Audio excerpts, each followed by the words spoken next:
importance of the high throw is it's a red zone specific thing. It can be outside of the red zone, but your chances of coming down with the ball are drastically lower because you're throwing a high point pass. It's supposed to be more damaging with with the receiver. It's a higher risk to go for it, but you could get a big reward, but it's going to be not as effective as like a possession catch, right? Right. And you have a chance to overthrow. So it's one of those things where like if you throw this into double coverage, like you aren't going to. That's dope. I think you might have invented. I just invented something. That's like 4 in a row. As soon as I'm saying this is high point pass on this outs. So basically, for those of you guys that don't know, I felt like when the game first came out, or before the game came out, I could high point pass a lot, and I was getting good animations with aggressive catch, and there wasn't a big penalty to me. It's tough using high throw. I could use it all over the field on different routes. But by the time the game came out and the first update came out, high throw was overthrowing basically 50% of the time. So like half the time you would use high throw, you would throw the ball away. And so I felt like, look, I can't teach people this. I can't really recommend that you use this that often, because if you're going to overthrow that often, if you have to force the ball in with high throw that often, you should just be getting dudes open more. So I've stopped throwing high throw, but then I'm gonna start. I saw Serious Mo running high throws all over the field. Serious Mo was high throwing a ton. I'm like, dude, how do you high throw? Don't you throw the ball away way too much? And he said, I mean, he used it in the red zone a lot, but RG today said that he likes high throw across the middle of the field. So like on the Y route. Yeah.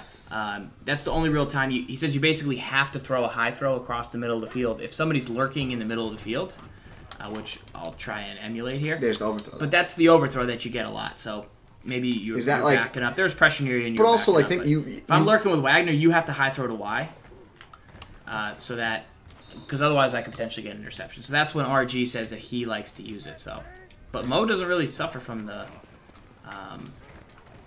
I'm really liking it to the big body receiver Benjamin. Like if I put Benjamin in the slot and throw it to the high point, like I feel confident. Could you put Brown on an out and then throw it to him, or like this? Yeah, because I mean it's the route. Like, does it kind of? Ooh, no. See, he went into that and got blown out there. Seagull touch pass, I like to use a lot.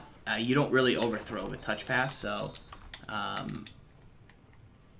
there's no real risk to using it. It's just like it takes the ball longer to get there. So if you have a guy wide open, don't throw touch pass. But if you have a throw that you have to make to try and get him open, can you play not man? Then you can play like cover 3 touch pass. So we're investigating here the out route with a combination of touch pass.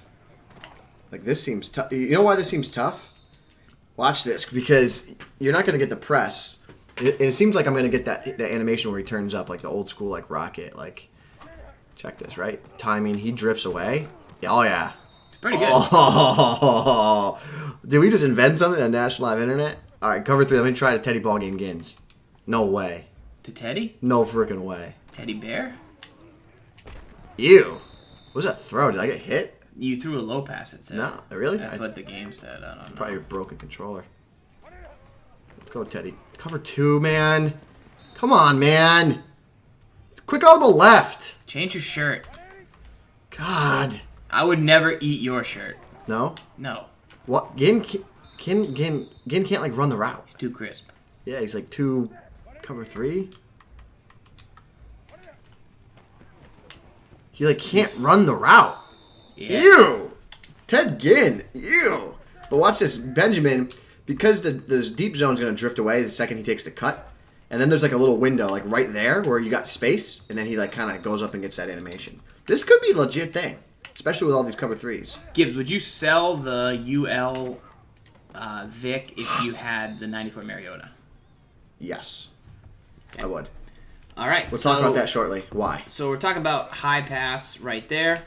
That's where you can give it a shot as the red zone, and of course across the middle if there's a user lurking, you'll want to change up the routes and the appropriate amount of pass and touch passes that you use. This is a question from C. Depol.